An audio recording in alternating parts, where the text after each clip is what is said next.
oração que estão contrastadas. Então vocês podem estar pegando informação com essa equipe. O nosso banheiro feminino, aqui do lado esquerdo. O masculino é onde nós servimos o café. Logo ali próximo do café tem o banheiro masculino. Então vocês podem estar usando também. Temos aqui ao lado o bebedouro. As garrafinhas, né? Até agora nós estamos bons. Vai ser muito bom. Então é com grande alegria, podem ficar à vontade. O que precisarem, estamos aqui.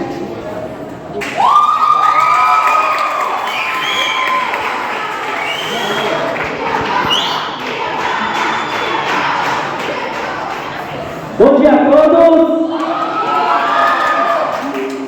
Para quem não me conhece, muito prazer, meu nome é Gustavo, sou coordenador do setor de juventude do Regional 3 e a gente queria fazer a acolhida das paróquias aqui presentes. Paróquia Santana, tá aí? Paróquia Nossa Senhora Aparecida do Iguaçu. Paróquia Senhor do Confim.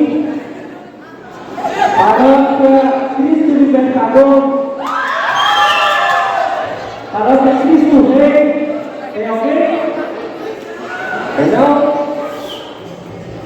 Aqui é uma Matriz São Sebastião, meus meninos.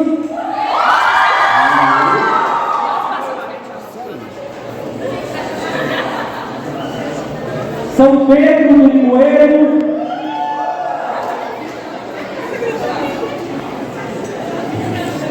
Me ajudou agora.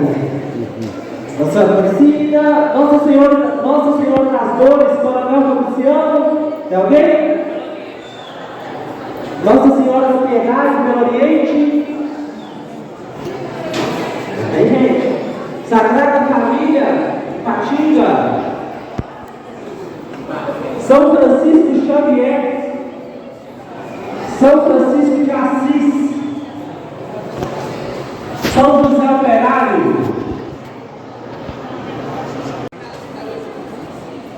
Bom dia. Eu sou o Padre Márcio, da sede da Bia, Coronel Valiciano.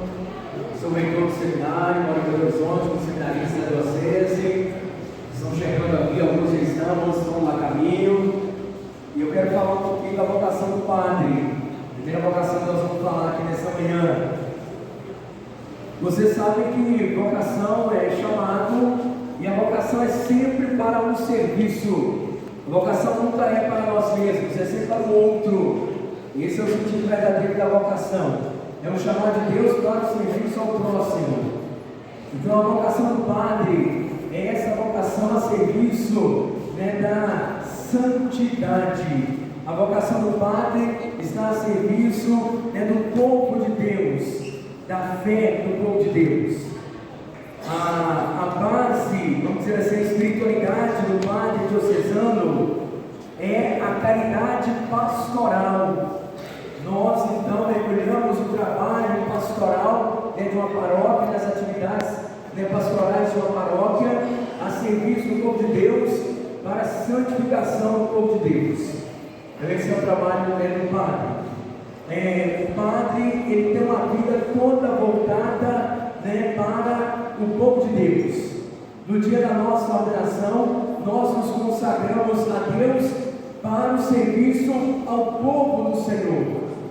Então o padre não reserva nada para si, mas toda a sua vida é dedicada ao povo de Deus, para servir ao povo de Deus nas inúmeras necessidades. Por exemplo, no atendimento pastoral, no aconselhamento espiritual, na visita aos enfermos, nas bênçãos inúmeras que somos cuidados, né, a realizar em nome de Deus. Nós vamos ao povo de Deus. Então, a vocação do padre, ela está a serviço, né, do povo de Deus. Então essa é a vocação do padre. O padre diocesano tem, né, essa dinâmica, né, de servir a pastoral na caridade, né, cuidar do povo de Deus, cuidar da fé do povo de Deus, orientar o povo de Deus no caminho, né, da fé e da santidade. É a missão de todo padre, né, a missão de todo padre é essa.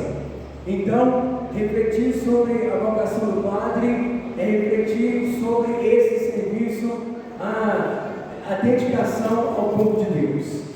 Então, aqueles que desejam ser padre, precisa procurar a nossa diocese, no nosso caso, por exemplo, o padre diocesano, procurar os padres da diocese, procurar a equipe de formação, procurar aqueles padres que estão trabalhando na pastoral vocacional para encaminhá-los para os encontros vocacionais e a partir daí, e a partir dos encontros vocacionais, amadurecer a vocação e encaminhá-los para o seminário da diocese. Então, de início, é isso aí. Daqui a pouquinho temos uma dinâmica e vamos apresentar melhor a vida do padre diocesano.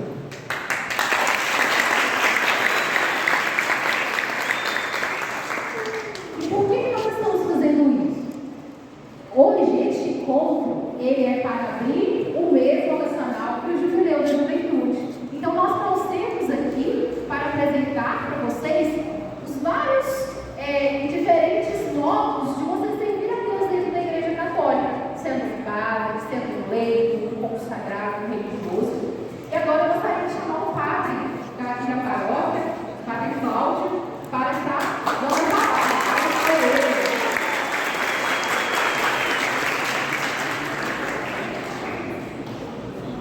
Louvado seja o Senhor Jesus Cristo. Para sempre seja louvado. Minha palavra é rápida e simples. Primeiro, eu acolher vocês a alegria de estar com a gente pública aqui, para que ele possa sempre ter esse rosto de volta à nossa igreja, né? De volta a essa presença viva na igreja. Até por isso está aí o quadro do Carlos Cruz, né? Que vai ser 7 de setembro, será levado aos altares da santidade, né? Já é santo, mas a partir de ser canonizado. Eu vou mostrar que o jovem tem o seu lugar no mundo, né? Eu gosto sempre de falar, vocação é o quê? É eu perguntar assim, qual é o meu lugar no mundo? Não basta eu viver, não basta eu ter uma vida, não basta eu ter uma família, é preciso que eu me localize no mundo. Então, vocação, em primeiro lugar, é como você vai localizar o mundo. E aí, tem diversas maneiras da vocação, a família, o matrimônio, várias vocações, a primeira é a santidade chamada a vida, e temos também a vocação consagrada. Eu sou o padre Cláudio, sou missionário redentorista. Nós redentoristas, nós chamamos a vida religiosa, a vida consagrada. O redentorista é aquele que vive em comunidade, né? Você nunca vai ver o redentorista sozinho. Se estiver sozinho, ou ele está com medo da cabeça, ou ele está com o mal no pé. O redentorista é aquele que vive em comunidade, um junto com o outro, e devendo tudo aquilo que o padre Márcio estava dizendo de maneira muito bonita da vocação sacerdotal, né? Mas eu quero que vocês coloquem para todos vocês essa primeira questão. Estar aqui, abrir um mês vocacional, é você igual perguntar assim, qual que é o meu lugar no mundo? O primeiro lugar é a família, e depois, qual que é o meu lugar no mundo? O segundo lugar é o lugar. E o terceiro lugar, você perguntar, olha, eu tenho uma vocação. Que vocação que eu posso abraçar? Uma vocação religiosa? Eu vou ser padre? Eu vou ser irmão redentorista? Eu vou ser um redentorista? Eu vou ser um irmão? Eu vou abraçar uma congregação religiosa feminina? Então, tudo isso é bonito para fazer a igreja crescer. Mas uma coisa eu termino dizendo para vocês: a gente fala muito da igreja, fala muito, gosta muito da igreja, mas é preciso a gente também a igreja com as vocações, porque senão, daqui a um tempo, eu estou vivendo a igreja e aí, eu tenho que procurar um padre para celebrar a vida, porque tem que sair correndo atrás, procurando um padre para celebrar a Eucaristia, né? Então, é importante isso. E faço um desafio a vocês. Eu, Padre Cláudio, simplesmente acho que uma das vocações mais bonitas é para a vocação além de fronteira. Você, além de ser o religioso do padre, você vai além de fronteira. É na além de fronteira um pouco mais de nós. A Amazônia, nesse momento, a Amazônia grandiosa, a Amazônia, às vezes, tem comunidade que fica 3 vezes sem uma missa. Eu tenho um padre pegar. Norte de Minas, da Correia também, são tantas comunidades, 50 comunidades, o padre vai 3 vezes de uma comunidade. Eu preciso pensar isso. Qual é o meu lugar no mundo? Nada melhor do que com vocês aqui, alegrando, dançando, louvando, né? E aí vai também perguntando, qual que é o meu lugar no mundo? Quem sou eu? O que eu vou ser? O que eu vou abraçar? E tem a proposta que esse dia, essa manhã até a tarde, vai estar fazendo oferecendo para vocês se conhecendo e se perguntando e abrir o coração. Ah, Padre Cláudio, eu não tenho vocação não para ser lugar. Fala assim não. Você tem que perguntar assim, peraí, meu coração está aberto para escutar a voz de Deus? Meu coração está aberto para escutar a presença do Espírito Santo? Ou meu coração só escuta as coisas que estão ao redor e os prazeres que eu vou encontrando na vida? Então nunca diga assim que eu não tenho vocação. Fica a primeira coisa assim, ó, peraí, meu coração está aberto para escutar a graça, para escutar a voz de Deus? Importante isso, nós damos parabéns para vocês. Que eles levaram comigo para estar aqui, porque está fazendo tantas outras coisas que estão aqui. Então, parabéns para você ter lugar, e parabéns para o nosso regional, Padre Márcio, Padre Paulo, que daqui a pouco vai chegando, né? Essa ideia bonita de fazer a abertura do meio vocacional, né? Em todo o processo, o nosso regional 3 aqui. Então, parabéns para a gente, nesse mês de agosto, estava rezando, conversando sobre a vocação. Eu quero que você, no mês de agosto, converse assim: opa! O meu coração está aberto para escutar a voz de Deus? Amém? Então, muito obrigado, né? De estar aqui com vocês e acolher vocês aqui na nossa paróquia e dizer que a estrutura nossa, infelizmente, por causa da queda da catedral, era um pouco pequena, né? Mas se Deus quiser, daqui a 2 anos, a catedral vai estar em pé, a igreja vai poder correr muito melhor, né? Cada um de vocês, mas com o ciclo que nós temos, siga ser comigo, nós temos os jogos aqui na paróquia, qualquer coisa pode falar com ele, que nós vamos estar ajudando, atuando com vocês.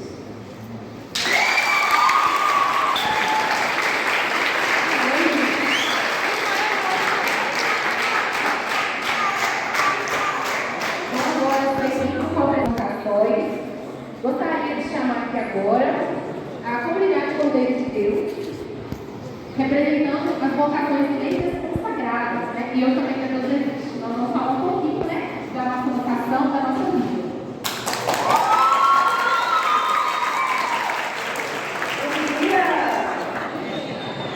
Então, vou falar para vocês sobre as novas fundações. Eu tenho certeza que muitos já ouviram falar da Poder de Deus, a Deus Existe, já fizeram uma rainha, já fizeram acampamentos também, encontros lá na Deus Existe, né? As novas comunidades são as novas fundações, é uma nova primavera na igreja. Nós somos convidados a viver uma vida consagrada de uma forma um pouquinho diferente da vida religiosa. Em 2012, o Papa Bento XVI, ele pediu para a gente tirar das novas comunidades tudo aquilo que é próprio de instituto religioso. Então, igual o Cordeiro de Deus estava lá, hoje a gente não usa mais. A gente tirou tudo aquilo que é próprio de instituto religioso porque nós somos convidados a viver esta vida de leigos consagrados.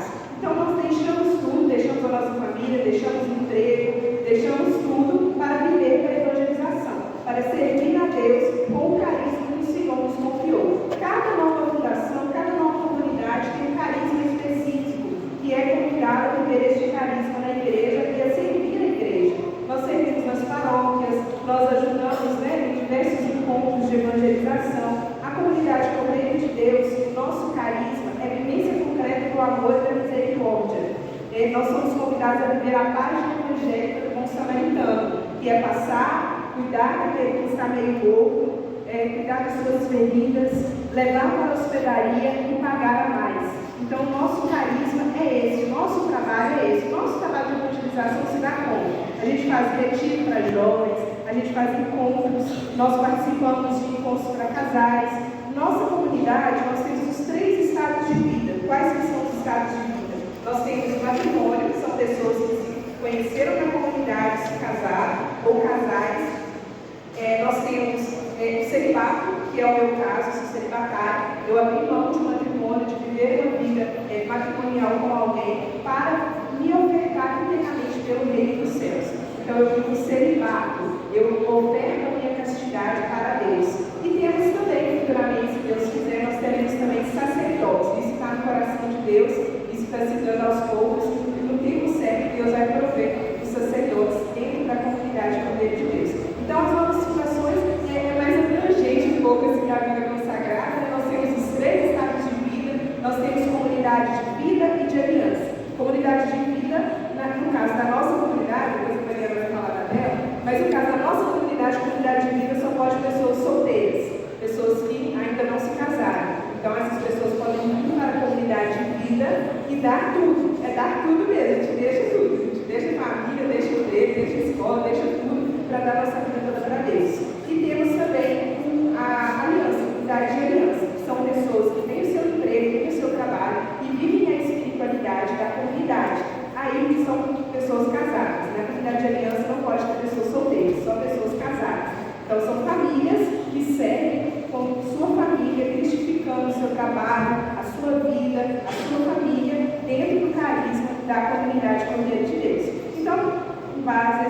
nosso trabalho é esse.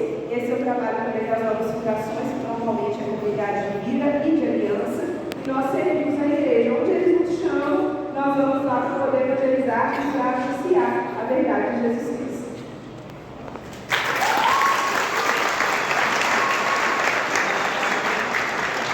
Bom dia, gente. Eu sou a Mariana, sou consagrada da comunidade Deus Existe, sou comunidade de vida. Como a Cris falou, as novas fundações são a primavera da igreja, é o novo de Deus dentro da igreja católica, né? Na história da vida consagrada, a gente vai ver que os institutos religiosos, até hoje, eles englobam o quê? Pessoas solteiras. Mas as novas fundações, elas englobam os 3 estados de vida. Por isso que essa primavera, esse colorido. Então são solteiros, casados, celibatários, todos convivendo juntos no mesmo carisma, tendo uma mesma regra de vida e uma vida de oração.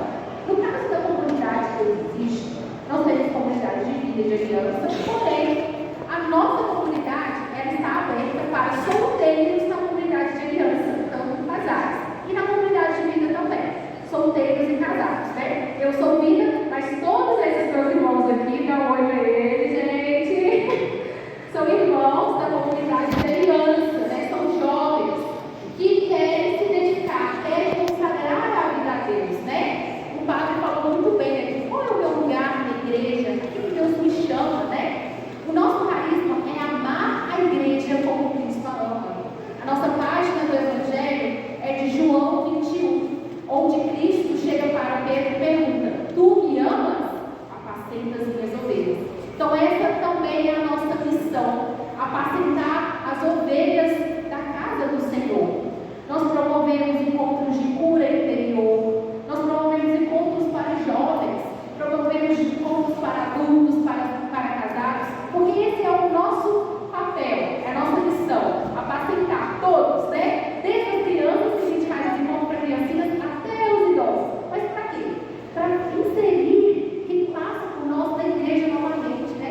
Porque quem às vezes vai para o encontro da comunidade volta mais forte para servir na paróquia. Então esse é o nosso papel, né? Fazer com que você seja inserido ainda de uma forma mais eficaz na sua paróquia, tá bom? E claro, alguns ficam, né? Alguns querem, se identificam com carisma, mas o nosso papel é fazer você ter um coração fervoroso para amar Jesus, amar a sua igreja, né? E servir a Ele na sua paróquia, amém? Só queria falar que as novas... Pode aplaudir, também. Eu só queria falar que na nossa diocese, as novas fundações que temos hoje na nossa diocese, né, é a nossa comunidade, a comunidade do Poder de Deus, tem a comunidade Deus Existe, tem a comunidade Amigos de Jesus e tem a comunidade Sagrado Coração de Jesus lá de Roma Levada, da nossa diocese. Aqui no nosso regional são essas 3 novas comunidades, né? Poder de Deus, Deus Existe e Amigos de Jesus. E tem várias formas, se você quiser fazer parte, né, tem várias formas, você pode estar nos procurando. A gente está aqui fora com a barraquinha de artigos, vai ter um folder lá explicando sobre a comunidade. Pode estar procurando também o pessoal da Deus Existe, para saber como é que você faz para fazer parte, caso você sinta aí o seu coração arder, né? É assim que acontece, gente. Às vezes a gente está fazendo nada, a gente vem para o encontro de jovens sem interesse nenhum, e a gente vê alguém falando sobre alguma coisa, vê uma irmã falando, vê um padre falando, e o coração da gente arde, o coração da gente cheia de vontade de ser aquilo que aquela pessoa está falando. Às vezes a gente não sabe nem explicar, a gente só sabe que o coração bate mais forte, né? Como aconteceu assim com muitos, sempre é assim que acontece. É o chamado de Deus e tem hora de lugar. A qualquer momento ele pode estar chamando você a servir em algum lugar na igreja. Então agora eu vou chamar uma vocação matrimonial para que você testemunhe para nós, chamar o Gel, seu esposo, seu filho, né?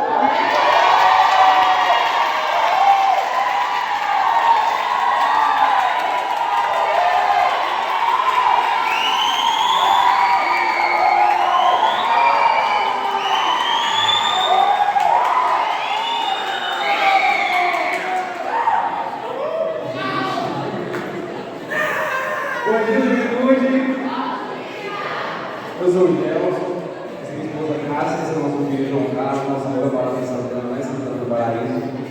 E hoje nós vamos falar aqui agora um pouquinho dessa nossa vocação, desse nosso chamado, que é muito importante nessa apresentação das vocações, porque às vezes nós, como nós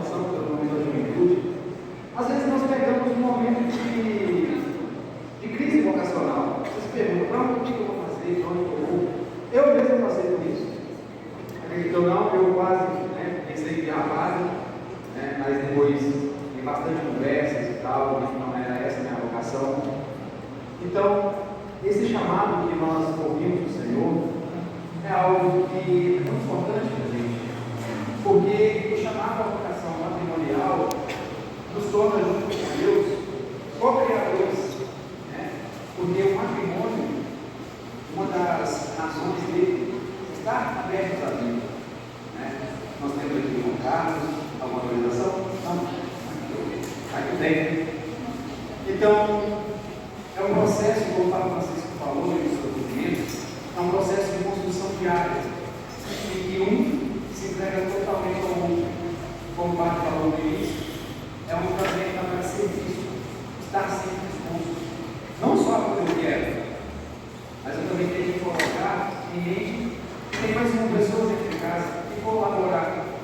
Não é o marido ajudar a esposa ou a esposa ajuda o marido, não. Os dois têm que fazer os seus papéis dentro de casa. Não tem um fazer isso, o outro fazer isso. Porque os dois têm que cooperar para a edificação do lar. É exatamente isso que diz lá no direito canônico. A edificação dos seus filhos. Né? Então nós trabalhamos, primeiramente, com catequismo em casa.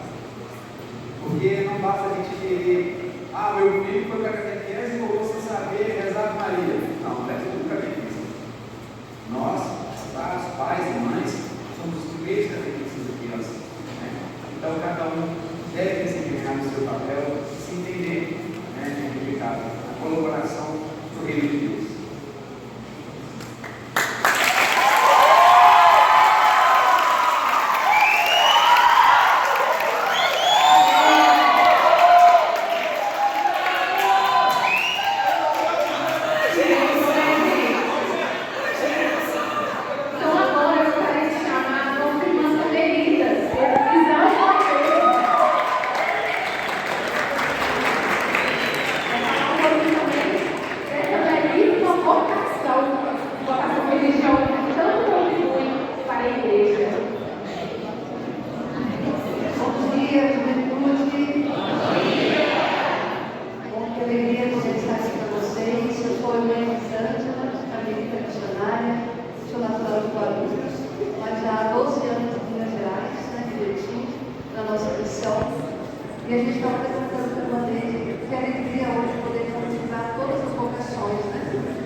Nós vivemos muitos desafios. Hoje, a gente chegar perto de um jovem, falar de vocação, também não aqui no nosso grupo, mas fora da escola, na faculdade, é um desafio, né? Alguém fala vocação, ou pensar logo somente na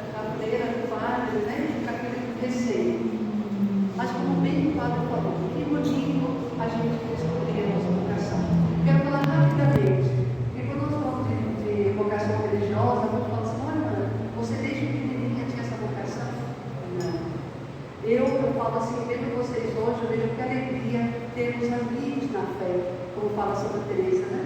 Amigos fortes em Deus. Eu, graças a uma amizade, eu estava jogando vôlei na rua, eu não era batizada, tinha 14 anos, jogando vôlei, que era minha paixão, jogando, uma jovem me aproximou e disse, irmã, Elisângela, você não é batizada, não vejo na igreja, como assim? E aí comecei a pensar na minha verdade. Eu e minha irmã, começamos a participar da igreja, através do grupo como vocês, a inserir na caminhada, e assim, da noite do meu batismo, para mim, uma coisa muito especial. O padre falou assim, olha, vocês fazem parte da igreja, vocês são da igreja. E a partir do momento também da inserção, porque eu sou de Guarulhos, um lugar de periferia, um lugar de muito desafio, de pobreza, de violência, e ali, através da crisma, para mim foi um marco muito especial. Eu falo para vocês, jovens, que talvez já passaram pela crisma, ou na crisma, a minha participação social, nós tínhamos uma creche a paróquia, e uma irmã nossa que eu conheci, né, como carmelita, ela falou assim, olha, vocês crismanos vão fazer chegar o leite para as crianças através da doação de vocês. E eu falo para vocês que eu tinha um dia que eu comprar um doce e livrava o leite das crianças. E aí não faltou leite. E essa participação simples, pequena, social, eu falo que transformou a minha vida. E uma vez eu me perguntou, qual é a sua vocação? E eu comecei a rezar o texto da misericórdia, quando eu saía do trabalho, e comecei a pedir a Deus, assim, mas nossa, eu nunca imaginava que eu seria capaz, porque eu não tinha pessoas, né? Mas através da amizade, do jogo, da brincadeira, do grupo, da crisma, eu comecei a questionar. Tenho 17 anos aqui, eu tenho até tudo, né? 14, 17 anos, hoje já tenho 25 anos de consagração, eu falo que sou muito feliz.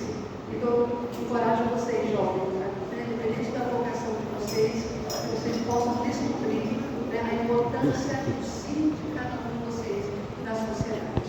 Vou passar aqui primeiro.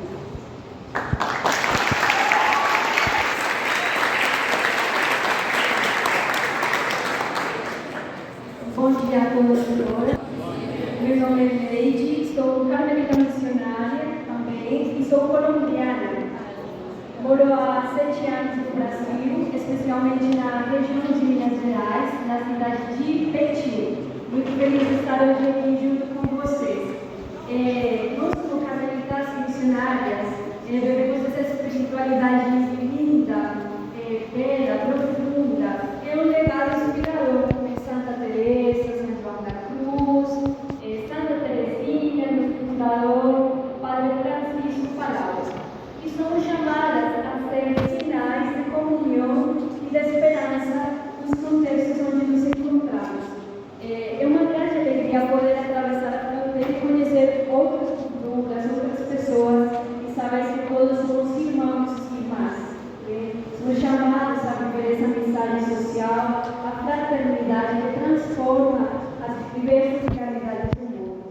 Então, obrigado pela oportunidade de estar perto de vocês, conhecer as diversas vocações dentro da igreja e saber que o Espírito é assim. Ele chama, ele inspira e ele impulsiona, às vezes, das formas menos esperadas. Ele nos surpreende. Então, vamos deixar o Espírito nos surpreender nesse dia. Obrigada.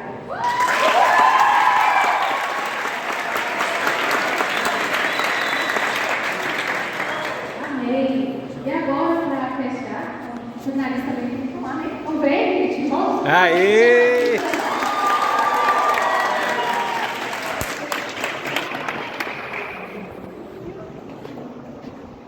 Olá, juventude! Olá! Bom dia, eu sou o seminarista Pedro, sou do 3º ano de teologia. Também na caminhada precisa participar. Vocês hoje vieram aqui com um propósito. Um propósito de se descobrir, de se conhecer, de fazer amizade. Cada um vem com um propósito. Mas Deus nos chama à santidade. Essa é a nossa vocação do primeiro. O seminário é um lugar que nos proporciona a entender e descobrir melhor quem é você. Quem é você no mundo? Como que você pode evangelizar? Como que você pode se realizar? Um dia eu, um jovem como vocês, orei na Cordeiro de Deus, do valor humano, e meu coração inquietado, queria mais. E abracei a vocação e fui seguir o caminho do seminário, do discernimento, da escuta da equipe de formação, das pessoas, da vida de oração, da vida de querer conhecer mais as coisas de Deus. Então, juventude, não tenha medo de ser santos, não tenha medo de ser jovem, não tenha medo de seguir aquilo que está aí no seu coração, o seu propósito, o seu sonho, aonde você quer chegar. Carlos Augusto tinha aí sonho de ser grande, aquele que mexia lá com a internet. E você, qual que é o seu sonho? Você pode realizar. Então, o seminário ele tem 3 dimensões formativas, no sentido de 3 etapas formativas que vão desde o propedêutico ao discipulado e à configuração. O propedêutico é o ano que depois do vocacional fazemos o caminho, moramos 1 ano com o padre na cidade de Itabira. Eu, quando eu estudei, eu morei lá no propedêutico com o padre Márcio, que hoje é reitor. E hoje é o padre Adriano, mora com o padre Adriano, com esse padre, que vai escutar vocês, que vai caminhar com vocês, vai tomar café de manhã com vocês, que vai estar ali na escuta e também mostrando como que é a vida sacerdotal. Vocês vão perceber que o padre não é só de rezar a missa não, viu? O padre tem uma vida de oração, que vai curar os enfermos toda de noite. Quantas vezes eu vi o padre Márcio de noite sair escondido assim, para ele lá no hospital, chamar um ou outro para ele para dar unção para os enfermos, que a pessoa já estava quase morrendo. Então, a vocação é um caminho de entrega, de doação, de compromisso com o Senhor. Então, a gente faz esse caminho do propedêutico de discernimento. É isso mesmo que eu quero para a minha vida? E toda trajetória que tem que fazer. É isso que eu quero? Estou disposto, eu acredito que eu sou capaz de viver a graça que Deus quer me dar no ministério sacerdotal? E mais, caminhando, temos a filosofia, que chamamos a etapa do discipulado. O discipulado é aquele momento que a gente escuta, né? Os professores, a gente aprende coisas que devem fundamentar a nossa fé, tirar algumas coisas que ainda estão, né, enferrujadas dentro de uma filosofia ou caminho, né, que deixa ninguém ateu não, que tem muita gente que fala, a filosofia deixa a pessoa sem fé, deixa não, pelo contrário, a filosofia, você vai deparar com alguns santos, né, como Santo Agostinho, São Tomás de Aquino, e agarra neles, agarra nessas pessoas que têm um propósito de vida, mas esse discipulado é o caminho que você vai criando mais intimidade na oração, para quando chegar na etapa da configuração, vocês olharem e falar, isso que eu tenho certeza, olha, eu quero ser claro, eu quero entregar, quero ter esse compromisso com o Senhor, e se permitir ir configurando para atender melhor e servir melhor a palavra de Deus. Então eu vou passar agora aqui para o meu irmão, que vai dar continuidade no nosso caminho formativo e na nossa alegria de ser seminarista.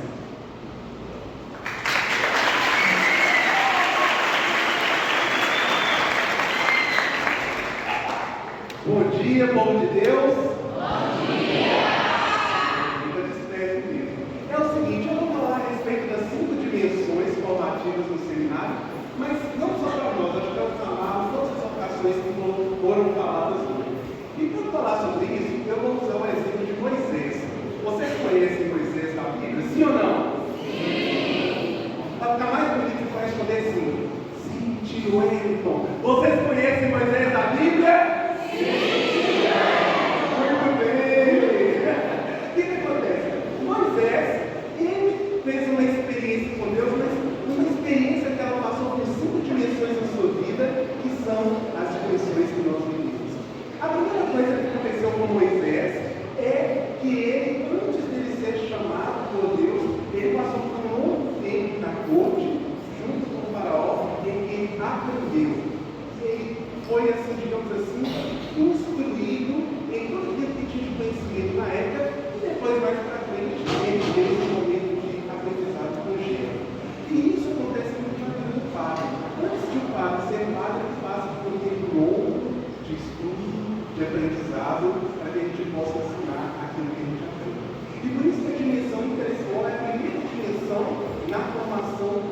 sacerdote, de tal modo que a gente, ao entrar em intimidade com o conhecimento da sabedoria de Deus, nós podemos levar as pessoas que estão servidas diante de Deus, conhecer um pouquinho mais sobre Deus. A segunda dimensão que nós temos no seminário é a dimensão espiritual. E voltando ao nosso exemplo de Moisés, quando ele estava em dado momento, ele teve um encontro com o Senhor na sarça ardente. Imaginemos aqui o seguinte: nós estamos aqui, de repente, no meio aqui do nosso salão, imagina um fogo que começa a subir e não se queima, não se consome e nunca para. Foi a experiência que Moisés fez, uma experiência sobrenatural com Deus, uma experiência de profunda intimidade com o próprio Deus. E quando Moisés se encontrou com Deus, ele ficou tão cheio de Deus, e foi uma coisa tão forte na vida dele, que a vida daquele homem nunca mais foi a mesma. E da mesma forma, nós entendemos que a dimensão espiritual, ela também acontece nas nossas vidas. Uma vez que nós temos esse encontro profundo com Deus, Deus vê a gente de como cabeça, e a nossa vida passa a ter sentido por ele. E é por isso que no nosso seminário, na preparação do padre, a dimensão da oração é muito importante. E o santo, eu não sei se vocês conhecem, São João Maria Vianney é um santo que fez muitas coisas, mas uma coisa que é mais bonita na vida dele é que ele é um homem de profunda oração. Ele acordava umas 2 horas da madrugada para se preparar para a missa, ficava em grande preparação, depois rezava a missa de manhã, depois ficava em ação de graças até o meio-dia para, digamos assim, aproveitar um pouco mais a presença de Deus. Agora imaginemos nós, a gente acordar 2 horas da manhã para rezar. Eu não posso falar não, mas eu olho para vocês aqui e eu penso, esse povo acha que eles acordam mais cedo, eles vão acordar 1 hora da manhã para rezar, não é? Ou estou enganado? É fake news, né? Não tem que enganar, não é? Tá vendo? Mas o que acontece? Não é o nosso caso, nós temos uma intimidade tão grande como a dele, mas nós não somos, digamos assim, chamados a, digamos assim, nós fazemos nada além das nossas funções. Naquilo que nós somos, naquilo que nós temos, aquilo que nós podemos entregar a Deus é aquilo que Deus aceita. E Ele quer simplesmente essa amizade, essa intimidade com Ele. A terceira dimensão que nós temos para a preparação do padre é a dimensão afetiva. Muitas vezes nós passamos por muitas coisas nas nossas vidas, né? Às vezes nós não temos uma relação tão bacana, às vezes, com o nosso pai, com a nossa mãe, às vezes coisas que acontecem nas nossas vidas, e isso muitas vezes marca os nossos corações, causam feridas nas nossas almas, e nós precisamos, ao longo da vida, deixar que Deus venha curar essas nossas feridas. E por isso a dimensão afetiva é a dimensão pela qual nós deixamos que Deus cure aquilo que nós temos, digamos assim, nós, para que nós não misturados, nós possamos curar os corações dos outros. A quarta dimensão que nós temos é a dimensão comunitária. E eu tinha esquecido de falar, Moisés também fez essa experiência afetiva, uma vez que no início ele tinha medo, era grato, era seguro, mas Deus o transformou. E da mesma forma, Moisés também faz uma experiência comunitária. Imagine só Moisés estar diante de um povo que reclama o dia inteiro. Reclama quando está com fome, reclama quando está com calor, reclama quando está com sede. É igual eu na vida, né? Reclama quando está frio, reclama quando está cheio, reclama quando está com sono, quando está acordado. É um povo que reclama o dia inteiro. E Moisés teve uma dificuldade muito grande para conseguir lidar com esse povo. Mas, uma vez que ele se deixou moldar por Deus nessa experiência, ele desenvolveu essa dimensão comunitária. E da mesma forma, nós também somos chamados a trabalhar essa dimensão das nossas vidas. De tal forma que a comunidade, as pessoas ao nosso redor, possam nos ajudar a nós também nos santificarmos e nos aproximarmos cada vez mais e mais de Deus. E por fim, encerrando o que eu tenho para falar, a última dimensão que nós temos na nossa preparação é a dimensão pastoral. Na dimensão pastoral, a dimensão pela qual nós fazemos, digamos assim, a mediação em que nós levamos as pessoas à experiência de Deus. Moisés também fez essa experiência, ele era um intermediário em que ele trazia de Deus as palavras de Deus para o povo e levava aquilo que o povo tinha de desejos para Deus. E da mesma forma, também na vida do sacerdote, ele faz essa coisa. Ele traz, por exemplo, na Santa Missa, o próprio Jesus, em forma eucarística, desce para a presença das pessoas e leva para a presença de Deus as intenções das pessoas. E dessa mesma forma, essas 5 missões, nós nos preparamos para nós estarmos com Deus. E por que eu queria deixar aqui, independente da vocação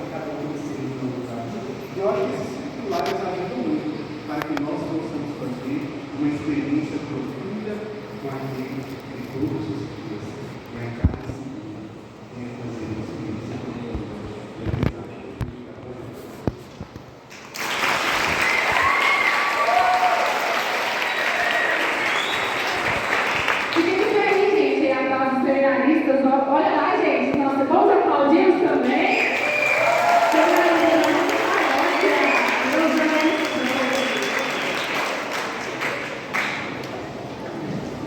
Vamos ficar de pé, então. Agora que nós conhecemos um pouquinho de cada vocação, convido agora você a fechar os seus olhos e vamos clamar o Espírito Santo sobre nós nesta manhã. Vamos pedir ao Espírito Santo de Deus para iluminar, para incendiar os nossos corações. Nós que aqui estamos nesse jubileu da juventude. O jubileu é um tempo de graça. É um tempo onde Deus derrama as graças que nós precisamos. Então, meu irmão e irmã, nessa manhã eu convido você a pedir a Deus aquilo que você precisa para você ser um católico melhor. Para quem sabe, neste jubileu da juventude, abertura deste mês vocacional, você sair daqui com o coração incendiado de amor por alguma vocação, querendo dar um passo a mais na sua vida de católico, de cristão e corresponder ao chamado de Deus. Por isso, vem Espírito Santo. Vem Espírito Santo de Deus sobre os nossos corações nesta manhã.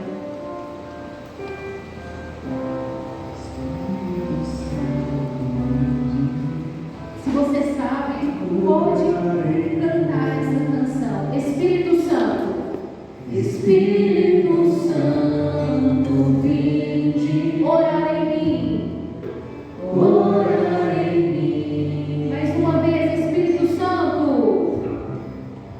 Espírito Santo, vinde falar em mim, falar em mim. Espírito Santo, vinde orar em mim.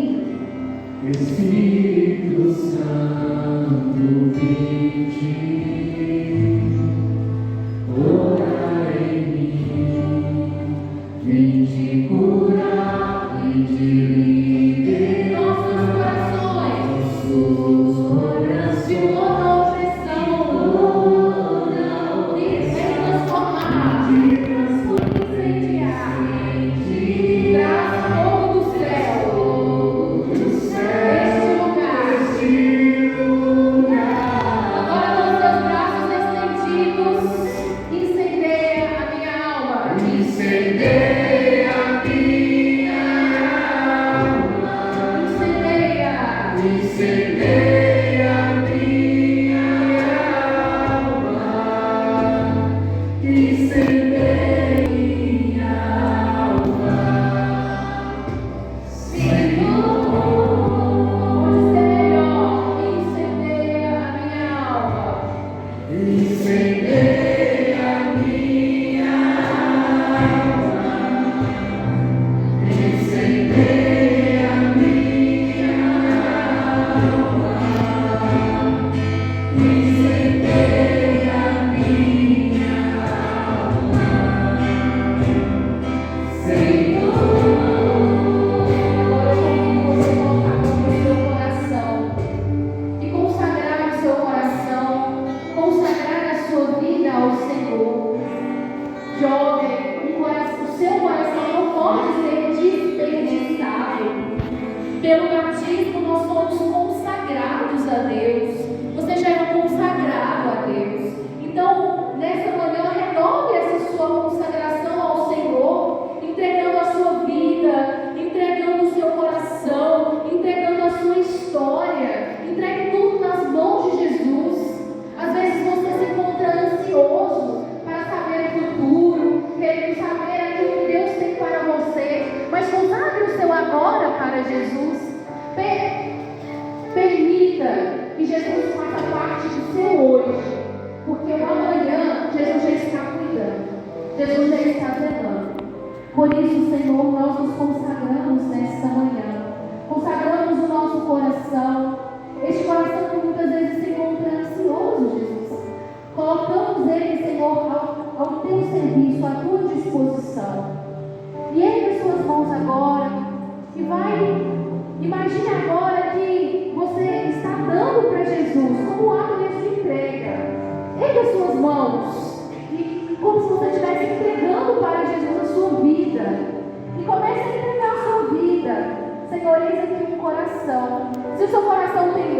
meu irmão, minha irmã. Fala para Jesus, Jesus, eu tenho medo. Eu tenho medo, Jesus, mas eu quero colocar este coração com medo nas suas mãos. Porque Jesus, Ele pode tudo transformar. Jesus, Ele pediu para encher as talhas com água. E de repente, já não era mais água, era mais vinho. E se Jesus fez isso com a água, algo que é inanimado, algo que não tem vida, imagina com o meu e com o seu coração. Nós que somos filhos dele, nós que somos imagem e semelhança dele, imagina o que ele não pode fazer com o meu e com o seu coração quando nós colocamos nas mãos dele. Então entrega, jovem, não tenha medo, entrega o seu coração. E agora nós vamos cantar esse refrão mais uma vez. Incendeia a minha alma, pedindo ao Espírito Santo que nos impulsione na vontade de Deus. Incendeia a minha alma. Canta isso, jovem. Incendeia a minha alma. Incendeia a minha alma. Senhor, mais uma vez, jovem, você cantando para Jesus. Incendeia a minha alma. Incendeia a minha alma.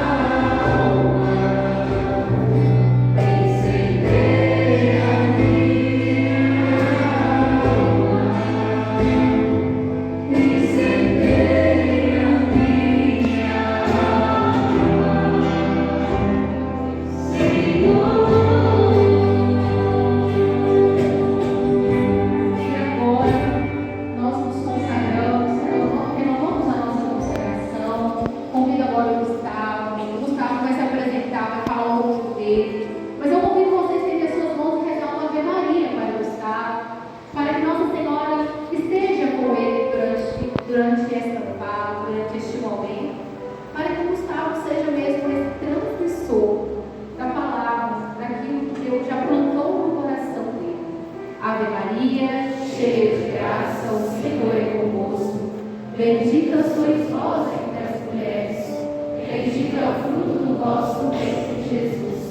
Santa Maria, Mãe de Deus, rogai por nós, pecadores, agora e na hora da nossa morte. Amém. Bom dia a todos. Pode se sentar. Como eu me apresento um pouquinho, eu estava, estou como coordenador do setor de regional, também sou coordenador do setor de instituição para o experimentador. Então não me estranhe se vocês veem que me chamam de tio, de pai, por aí, sou os meninos da palavra. Então, já adotei, com certeza. Além disso, sou irmão mais velho de 4 irmãos, filho da Maria do Wellington, sou noivo da Camila, daqui a exatamente 37 dias essa palavra muda, então, ser marido da Camila, então, eu gostaria de falar um pouquinho, antes de eu ir para a palavra, sobre a questão do leite da igreja. Eu falo isso muito, principalmente com os meninos do setor de juventude. O serviço do leite da igreja é como se fosse a engrenagem. Uma máquina não precisa de várias engrenagens para que ela possa funcionar. O serviço do leite também. Por que eu falo isso? Quem são os catequistas? São os leigos. Os ministros da comunhão, os ministros da palavra. Então, os leigos são aquelas formiguinhas que muitas vezes ele assume aquilo junto com o padre, junto com os diáconos. Então, o serviço do leite, ele é extraordinário dentro da igreja. Te convido você que trouxe sua Bíblia, abrir lá em Romanos 5, versículo 3, por gentileza.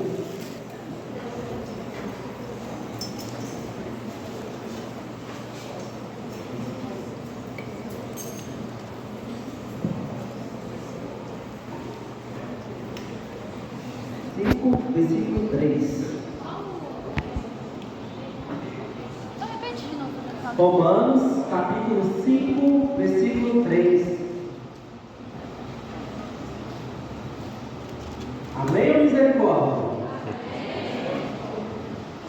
ouvi misericórdia aí. Espera um pouquinho.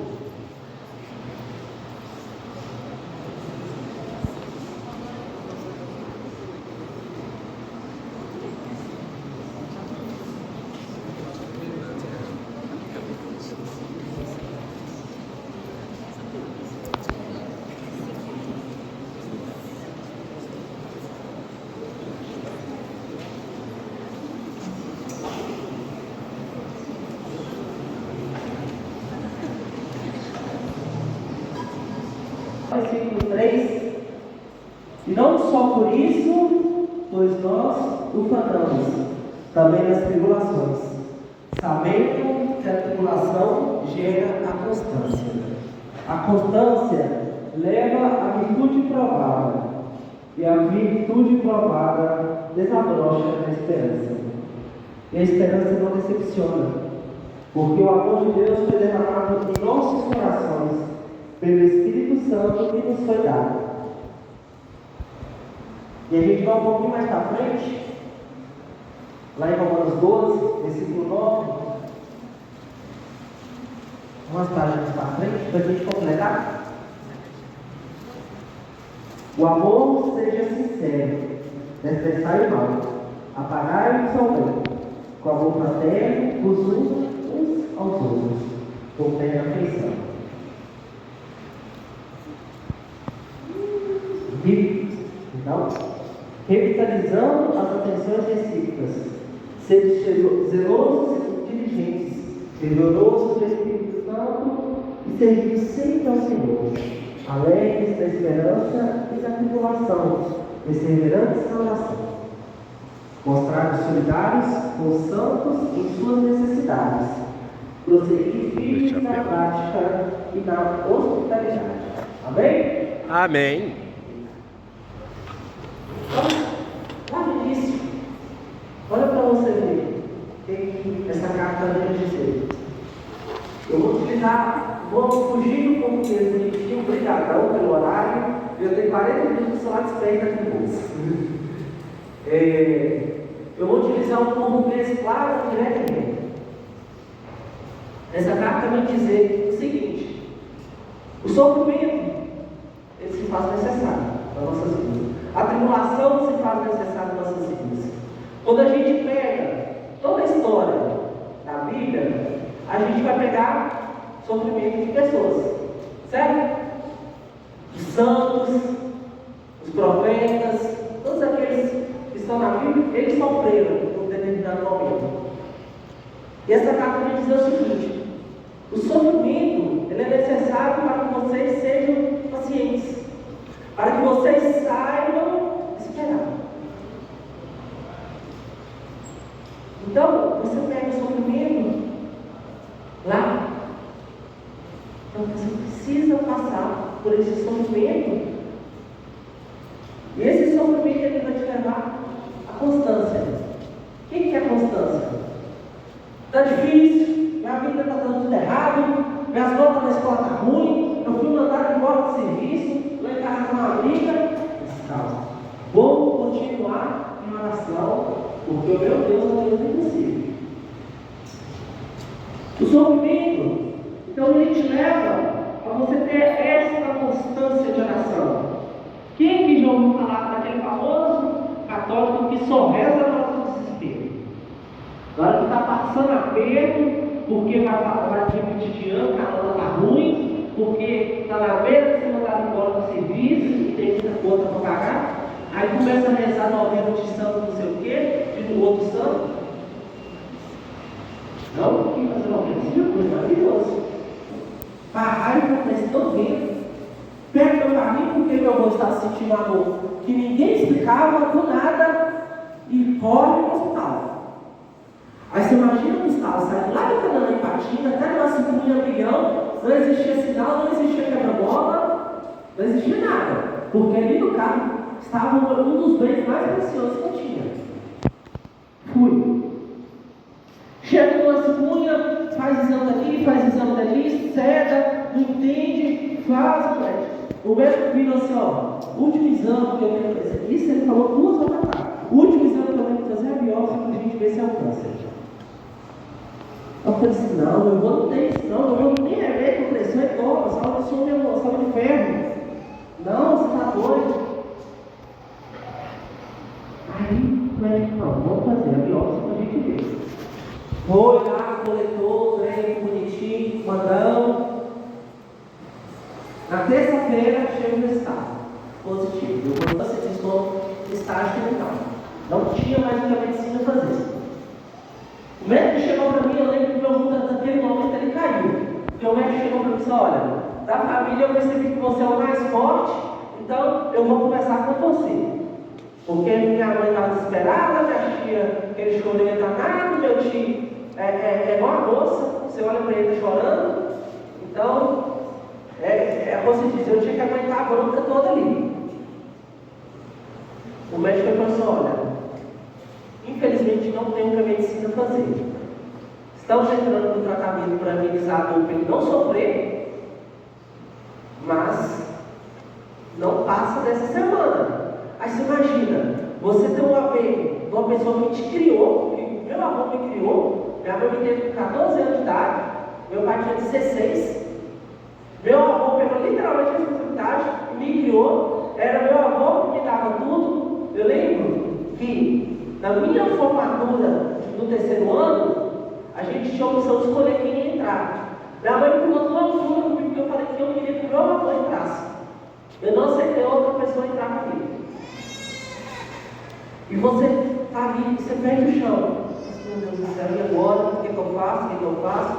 Aí, para piorar a situação, eu estava há uma semana no retiro que eu era coordenador da paróquia, e eu todo dia eu deitava na cama e falava, meu Deus, eu não tenho condição de ir para esse retiro. Como que eu, Gustavo, de carne e osso, pego e vou para o retiro sabendo que meu avô estava ali? Até que, na quinta-feira, eu cheguei perto do meu avô e eu falei assim, amanhã você vai para o retiro, né? Eu falei assim, não vou. Não vou. Não, você vai sim. Eu falei assim, não vou. Ele está assim, eu não estou te pedindo, eu estou te mandando. Você nunca me desobedeceu na vida, né? Hoje você vai desobedecer, não. Você vai ir, vai ficar os 3 dias lá bonitinho, servindo, da forma que eu sempre te ensinei. Depois da segunda-feira você volta aqui comigo. E eu não havia contado para ele a fala do médico, que ele não passaria naquela semana. Aí você tem que tentar com essa espada. Desobedeço ele, ou eu vou para o retiro e obedeço ele. E eu sempre fui uma pessoa que assim, eu sempre entreguei muito isso nas mãos de Deus.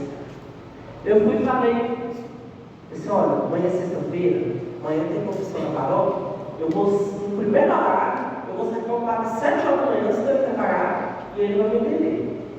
Ele começava a entender 8h30, então 7 horas da manhã a gente estava na paróquia.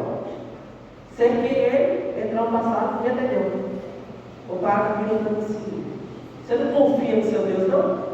Se ele está te mandando ir, é porque ele sabe o que ele está fazendo. Aí foi meu pessoal que estava no meio da cara, né? Porque, como que o Gustavo, que era coordenador de juventude, que era visto como referência para tantos homens, para tantas mulheres, para tantos jovens, não confiava no próprio Deus. Fui para o retiro, trabalhei.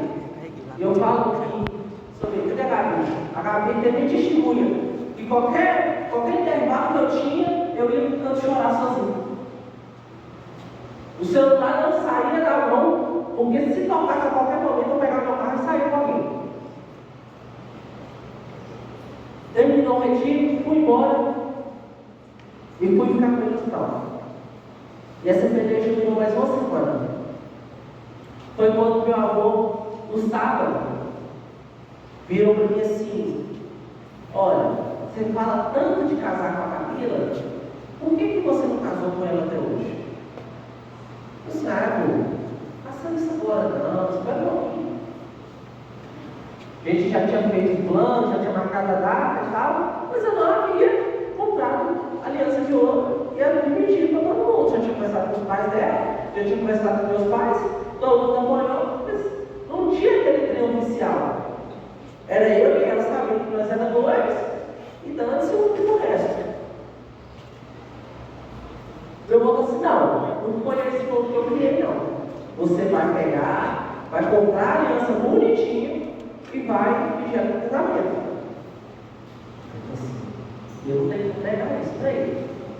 Fui lá na joalheria, escolhi o anel mais caro que tinha lá, dividi em 50 prestações do cartão de crédito, fui lá na floricultura, comprei um buquê de flor e, para minha alegria, como Deus era muito bom, não, isso foi muito bom, porque o médico falou assim: olha, se eu vou pesar, está em estágio terminal, ele está respondendo bem ao medicamento, então a gente vai deixar ele para casa. Então isso foi na sexta-feira, minha mãe vai chegar no sábado, eu já virei assim, deu certinho, ele vai estar em casa, então ele vai pelo menos você vai participar comigo. Aí você me está dúvida, você pode tirar o leite de casa para poder fazer surpresa. Aí, no dia que eu tinha o cenário, o jogo lá não existe, aí o Tiago falou assim: tá bom comigo? Eu disse: desculpa, perfeita. Vamos, levei ela, e ela brava comigo, porque ela queria pegar o celular para ver as coisas do meu celular. Eu disse: não vai pegar. Você está escondendo alguma coisa? Não, mas você não vai pegar. Você não vai pegar. Troquei a senha do celular, você não vai pegar. Nunca escondi nada, não tem nada para esconder no meu celular. Mas dessa vez eu troquei a senha. Não vai, você não posso falar não. O outro da casa sou eu, você obedece. Passa o banheiro, já tá bom. Aí, fomos para o existe e voltamos. Eu falo que foram nas cenas que mais marcou na minha vida. Porque ali naquele momento, eu vou, já não andando mais por causa do câncer, bem com o buquê e com as alianças se entregar para entregar ela. Eu falo que eu chorei mais que ela naquele momento. Por que eu estou contando essa história toda? Eu vou chegar agora na conclusão. Uma semana depois eu vou crescer. E antes dele falecer, porque meu avô faleceu literalmente de meu avô. Ele estava com a cabeça deitada, meu avô no hospital. E antes dele falecer, ele falou assim: olha, chegou minha hora, não tenho mais o que fazer aqui, estou dando muito trabalho a vocês. Só que peça uma coisa: cuida bem dela, acalma teu coração, você é muito estressado, muito ansioso. Te conheço, te criei, mas você é assim. Você vai pegar, você vai cuidar de tudo. E eu só te exijo uma coisa: quem vai cuidar de todo velório é você. Você sabe que seu Chico presta para isso. Assim, não, tudo bem. Mas aí eu brinquei com ele assim: você não vai lá, não, você vai fazer rádio demais ainda. Se ela fica, você está em casa, então não vai lá na frente no pastel, porque no final de semana é sacar, mas está na frente no pastel. Aí, eu vou, deitou meu colo, começou a cantar, e é bem que foi: bora, mãe. E eu aprendi que se talvez eu não tivesse escutado aquela palavra de espera dele, espera, calma, tudo bem, vai, faça o que você tem que fazer, que na hora certa vai dar tudo certo. Aí, fui corrigido, né? Daquela confusão, mas entendendo aquela palavra de espera dele. Aí depois veio o pedido de casamento. Eu faço parte da vida dele, o pior momento da vida do homem. A perna falha, a voz não sai, dá um nó na garganta. Eu falo: não sabe o que é para pedir namoro, porque é difícil. A não ser que essa compartilhar. Pode ter 2 metros de altura, parece uma porta. Mas tá bom. Mas a gente. Eu até falei, estava falando isso com minha mãe. A gente entende que não somos nada. Não somos nada perante o amor de Deus. Não somos nada perante aquele Deus que deu seu Filho para morrer na cruz por nós. E por que os princesos e as princesas não podem esperar? Por que as dondoquinhas não podem esperar? Os dondô aí, os militares aí, vocês também não sabem esperar não. Quer ver uma prova disso?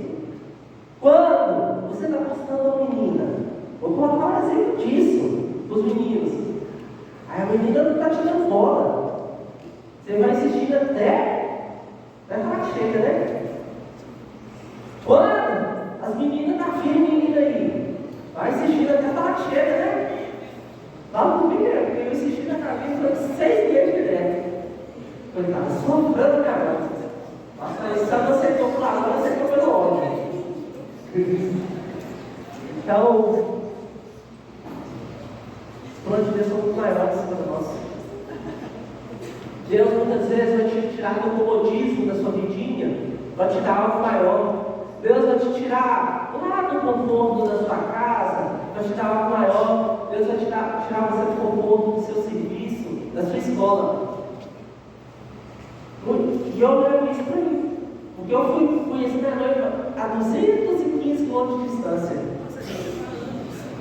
Não, Deus me livre. Nossa Senhora. 215 km de distância. São 4 anos de relacionamento à distância. Porque eu morava lá, vim embora. E essas idas e vindas, cada ida lá eu perdi de R$400 embora. Eu falei com ela, se já existe prova de amor, eu desconheço. Quase morri nessas idas e vindas, cochilando no volante aí. Porque eu normalmente lá no serviço 11 horas e vou. Então se bate aí 5, 6 horas de volante direto.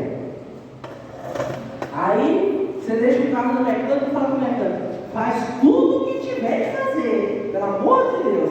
Aí o mecânico faz o serviço pela metade, tá quase mata no PR. Já passei a ver, filho. Acha que eu sou tomada comigo 120 km de. Eu tava 120 km, no meio da curva.